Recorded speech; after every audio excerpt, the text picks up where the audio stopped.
기존 거래소의 호가창 거래가 아닌 AMM이라는 혁명적 거래 방식을 도입한 탈중앙화 거래소 덱스는 이제 너나 우리 모두 알고 있을 거예요. 이 덱스계의 조상님은 누구다? 바로 유니스왑이다. 이 말씀. 이 조상님의 뒤를 이어 버거스왑, 김치스왑, 팬케이크스왑 등등 음식스왑 프로젝트들이 줄줄이 대를 잇고 있는데요. 이 음식료 프로젝트 중에서도 메인이 있습니다. 근본 그 잡채, 아니 근본 그 스시. 오늘은 스시스왑에 대해 알아보도록 하겠습니다. 가지야!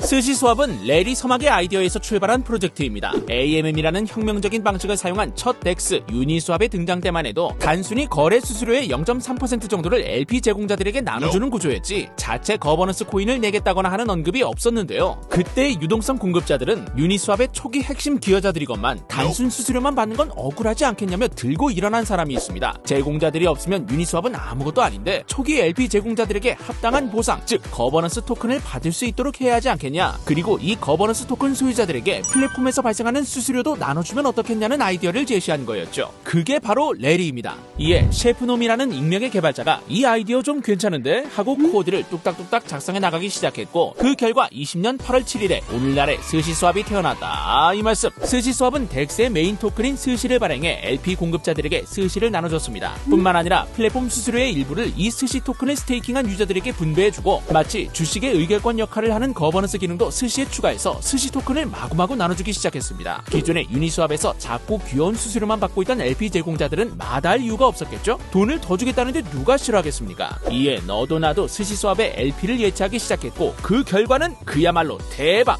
런칭 몇 시간 만에 약 1,800억여 원의 LP가 넘어오면서 어마어마한 유동성을 확보하게 된 스시스왑은 얼마 지나지 않아 세계 1등 거래소인 바이낸스에 상장되기까지 하며 스시코인 가격은 떡상행 급행열차에 오르게 됩니다.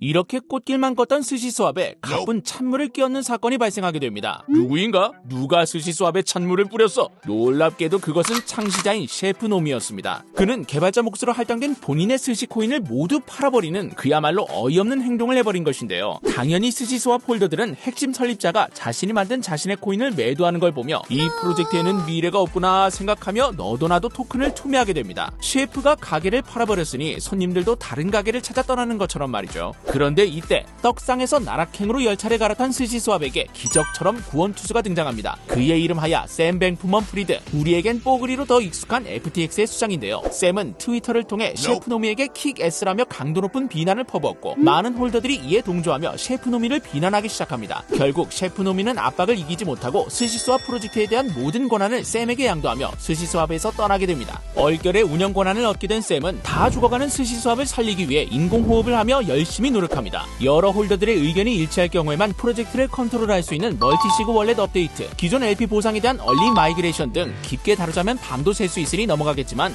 아무튼 샘은 정말 열심히 최선을 다했고 결국 유니스왑의 LP 상당량을 스시스왑에 마이그레이션 하는데 성공하며 스시스왑은 어느 정도 안정된 상태에 진입하게 됩니다. 호흡 성공! 이후 셰프노미도 반성한다는 트윗과 함께 자신이 스시를 팔고 받은 돈을 모두 스시스왑 트레저리, 즉 스시 공동금고에 반환함으로써 나름대로 훈훈하게 사태가 마무리되었습니다. 꼭 욕을 먹어야 정신을 차려요.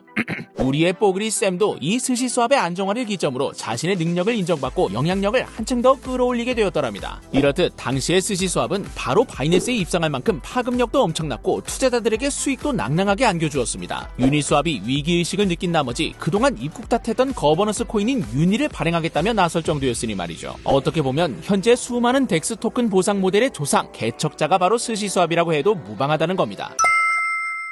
이런저런 그런 일이 폭풍처럼 지나갔지만 오히려 그래서인지 홀더들이 더 끈끈하고 개발도 프로포절 제안도 열심히 이루어지고 있는 스시스왑. 실제로 앱을 실행해보면 유니스왑도 제공하지 않는 다양한 서비스들이 있는 것을 볼 수 있는데요. 덱스의 가장 기본적 기능인 스왑 및 유동성 공급은 물론 뉴비 토큰들이 성공적으로 정착할 수 있도록 스시를 제공해주는 유동성 제공 보상 시스템인 온센, 마치 아베처럼 다양한 가상자산을 맡기고 대출을 실행하고 갚을 수 있도록 하는 기능인 카시, 새로운 토큰이 공정하게 발행될 수 있도록 돕는 초기 코인 아이디어 플랫폼인 미소, 코인을 예치만 하면 그 코인을 플래시론에 사용되게끔 하거나 다른 코인을 파밍하는 등 자연스럽게 불려나가주는 효자 플랫폼 벤토박스, 그리고 스시 토큰 스테이킹을 쉽게 할 수 있도록 돕는 스시바와 스테이커들에게 수익을 배분해주는 엑스스시, 그리고 그 엑스스시까지 예치해 추가 수익을 누릴 수 있게 해주는 뮤까지 정말 열일하고 있는 것을 볼 수 있죠. 거기에 바로 얼마 전에는 요즘 핫한 레이어 제로 기술을 활용해 체인에 구애받지 않고 코인을 수합할 수 있도록 돕는 스시 수합 X까지 정말 열심히 개발이 이루어지고 있습니다. 블록체인 열심히 공부하는 형도 진도를 따라가기가 쉽지 않아요. 와...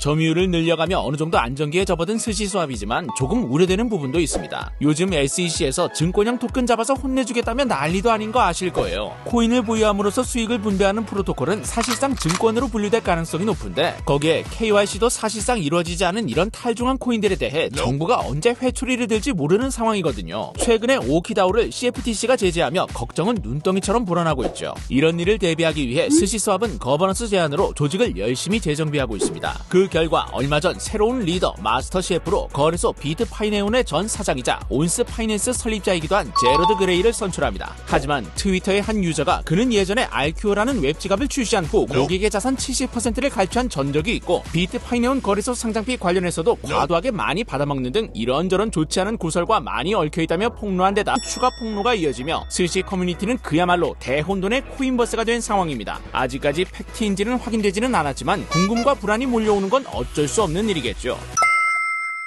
말도 많고 탈도 많았던 스시 수합이지만 환난과 고초를 이겨내며 지금 이 자리에 오른 스시를 보고 있자면 블록체인 과몰입러인 형은 조금 기특하기도 하고 그래요.